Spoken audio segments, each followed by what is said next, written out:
Good afternoon, everyone. Thank you for being here. As Todd said, we just presented our report.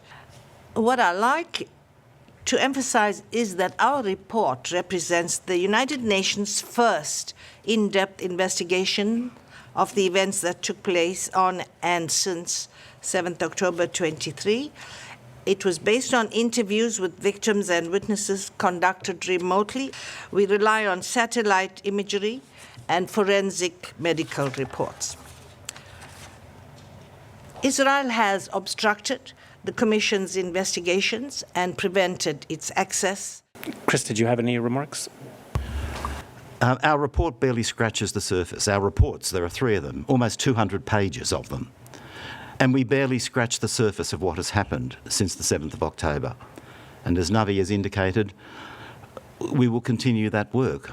These are the first instalments of, regrettably, a story that is not yet finished. There are more violations that are committed every single day. And so our work is not finished, and our further reports will continue to deal with it.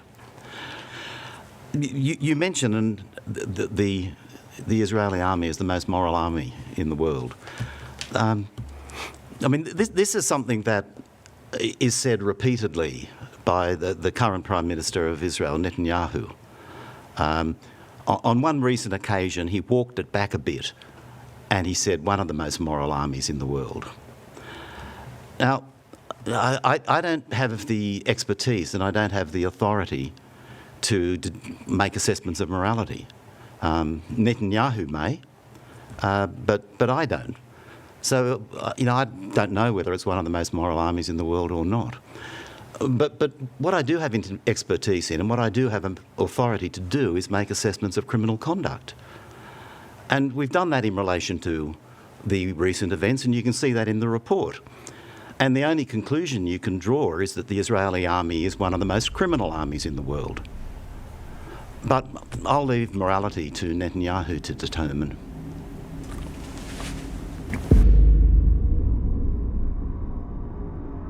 The Commission will just take a second's pause in remembrance of all the victims who lost their lives and the survivors who have suffered injuries. We come to this Council today to present our report.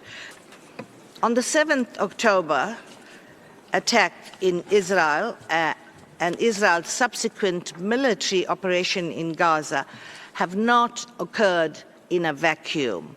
They were preceded by decades of violence and retribution, dispossession, unlawful occupation, and denial of the Palestinians' right to self-determination. Now, since 7th October, our Commission has carried out 2 parallel investigations. First, into attacks by Hamas and other Palestinian groups in Israel on 7th and 8th October, and second, into Israeli military operations and attacks in Gaza between 7th October and 31st December. And this is violations of such a vast scale and ongoing that we devised this method of putting in all the details in the 2 conference papers. These reports, however, do not even begin to describe all the crimes and all the atrocities of the last 8 months and focus on some, and so we are going to be focused on some of the most egregious events and incidents.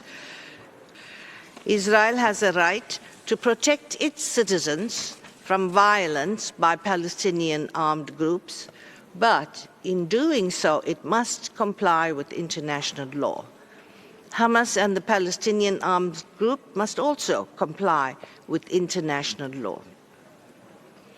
In relation to Israel's military operations and attacks in Gaza from 7th October, we conclude that Israeli authorities are responsible for war crimes, crimes against humanity, and violations of international humanitarian and human rights law, including extermination, intentionally directing attacks against civilians and civilian objects, murder or willful killing, using starvation as a method of war, forcible transfer, gender persecution targeting Palestinian men and boys, sexual and gender-based violence amounting to torture and cruel or inhuman treatment. Israel's total siege of the Gaza Strip has weaponized the provision of life-sustaining necessities for strategic and political gains, including through cutting off supplies of water, food, electricity, fuel, and other essential supplies, including humanitarian assistance. It constitutes collective punishment, disproportionately impacting pregnant women and persons with disabilities, and is causing grave harm to children, including starvation-related deaths. We found that the immense numbers of civilian casualties in Gaza and widespread destruction of civilian objects and infrastructure were the inevitable result of an intentional strategy to cause maximum damage, disregarding the legal obligations of distinction, proportionality, and adequate precautions. Israel also forcibly transferred almost the entire population into small enclosures that are unsafe and uninhabitable. The deliberate use of heavy weapons with large destructive capacity in densely populated areas constitutes an intentional and direct attack on the civilian population. Although Israeli officials have repeatedly stated that their operations in Gaza are intended to destroy Hamas and to release hostages, yet neither of these aims has been largely achieved at the expense of thousands of lives. We found that Israeli forces committed sexual and gender-based violence with the intent to humiliate and further subordinate the Palestinian community. Palestinian women were targeted and subjected to sexual violence and harassment online and in person. Men and boys experienced specific persecutory acts, including sexual and gender-based violence amounting to torture and inhuman and cruel treatment. The Commission concluded that specific forms of sexual and gender-based violence constitute part of Israeli security forces' operating procedures. Excellencies, the situation in the Gaza Strip has overshadowed that in the West Bank, where Palestinian fatalities recorded since 7th October have exceeded any other recorded period.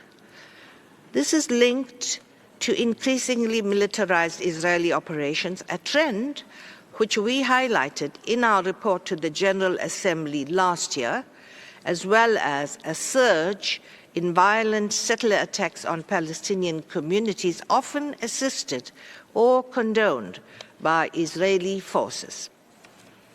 The blatant disregard for international law across the entire occupied Palestinian territory has disproportionately impacted Palestinian children. In Gaza, Israeli security forces have killed and maimed tens of thousands of children, and thousands more likely remain under the rubble. Israeli attacks have also severely impacted infrastructure essential for the well-being of children, including hospitals, schools, and basic services. Excellencies, in relation to the attack of 7th October 2023 in Israel, the Commission found that Hamas and other Palestinian armed groups are responsible for the war crimes of intentionally directing attacks against civilians, of murder or willful killing, torture, inhuman or cruel treatment, destroying or seizing the property of an adversary, and outrages upon personal dignity and taking hostages. Members of Hamas, members of Palestinian armed groups, and some Palestinian civilians deliberately killed, injured, tortured, took hostages, including children, and committed sexual and gender-based violence against civilians and members of the Israeli security forces, some of whom were hors de combat. Children were killed, injured, and physically and emotionally mistreated and instrumentalized by attackers for propaganda purposes. The Commission identified patterns indicative of sexual violence and concluded that these were not isolated but perpetrated in similar ways in several locations by Palestinian perpetrators, primarily against Israeli women. I must note that the exploitation of sexual violence in conflict by all parties for political propaganda risks diverting attention from the experience and from the needs of the survivors, as well as further fueling long-standing hostility. Excellency, the Security Council passed a resolution last week calling for an immediate, full and complete ceasefire. The Commission reiterates that call and calls for a complete cessation of hostilities. We call for the immediate and for the full end of the siege, for the release of all detainees, including all of the Israeli hostages, and for Palestinian armed groups to stop the indiscriminate violence.